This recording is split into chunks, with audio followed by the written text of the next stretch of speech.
want to make it clear from the outset that this video is actually an answer to or a response to a comment that I received on my video regarding Harrison Butker's commencement speech.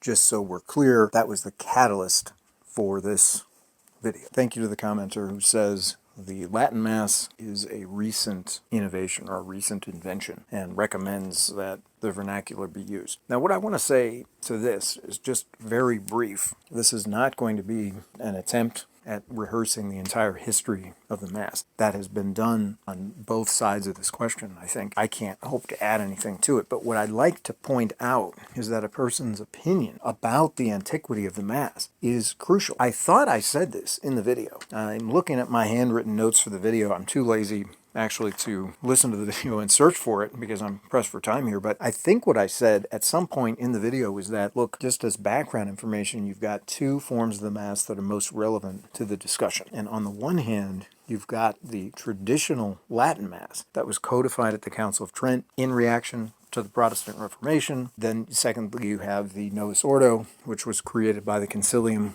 post-Vatican II, with the stamp of approval placed on it by Paul VI. A conservative tends to downplay the antiquity of the traditional Latin Mass. What I'm getting from the commenter is precisely that kind of approach. The traditional Latin Mass was just codified in the 16th century. That wasn't that long ago. And so the thinking goes, if Pope Pius V could codify the Mass in the 16th century, why couldn't Pope Paul VI do the same thing in the 1960s? So that's a conservative position. On the other hand, there's the traditionalist position. And this is probably best illustrated, easiest to illustrate it, using the example of Michael Davies, or I've heard some people pronounce it Michael Davis. I don't know how he pronounced it, but he has his little pamphlet, for instance, A Short History of the Roman Mass, in which he basically unpacks as a summary of a book that he had gotten hold of, that the Latin Mass goes back much further. I think he's mentioned specifically that it can be traced back at least to the 4th century in terms of the actual Latin, because of course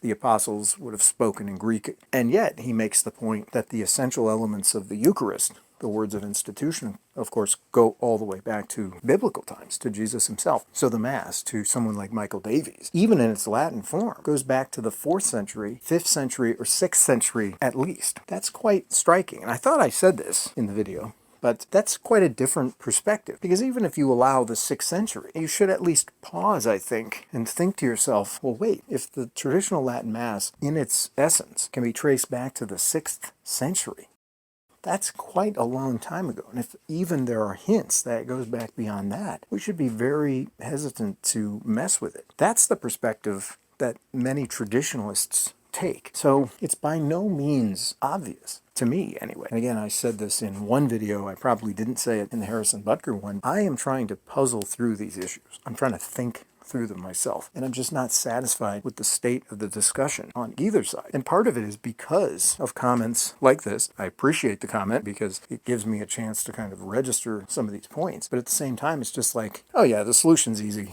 The Latin Mass is brand new. Or, it's not brand new, but it's not that old. Popes can change the Mass. And this is just sort of laid down as something that's obviously true. Well, I don't think that it's obviously true. And many traditionalist-minded people, like Michael Davies, have argued quite strenuously that it's actually false. So there has to be, I think, some sensitivity to those arguments from the standpoint of conservatives who, like the poster, just want to basically lay it down that even the Latin version of the Mass was an innovation, because, an argument can be made that it isn't. Again, this is a big deal. I think I did say that somewhere in the video, and I don't think there are any really, glib kind of or facile sort of dismissals. And just as a final flourish, I know I did mention also that there are people, like I mentioned, Father Anthony Cicada, who describe the new Mass as being motivated and informed by and fueled by a very different theological perspective. He throws out the name assembly theology, but the upshot is that in his analysis, the new Mass is literally built on a theological scaffold that's quite different from the framework in the past. Michael Davies elsewhere has said something along the lines of Masses in the past, the form of the Mass, the rite, has never been,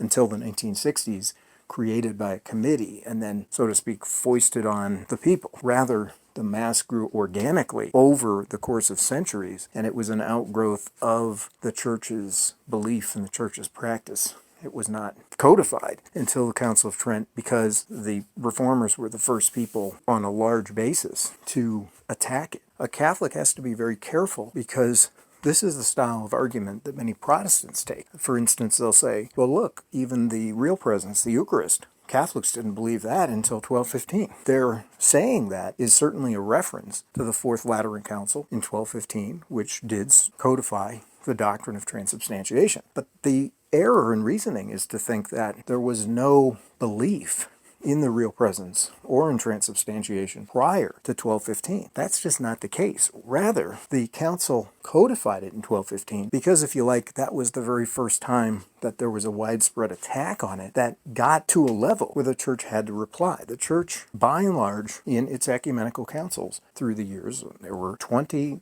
that were uncontroversial. Of course, Vatican II would be the 21st, and some people don't count it. But by and large, these ecumenical councils addressed problems. So to speak, they put out fires. And the fact that the Mass wasn't codified until after the Council of Trent, in terms of the Tridentine Mass, is, I think, at least arguably, nothing other than a function of the fact that the Mass was not under attack until the Protestant reformers in the 16th century put it in their crosshairs. It would be an error to think that the Mass was created then, just as it would be an error to think that the doctrine of the Eucharist popped into existence in 1215. And many other examples can be multiplied of this.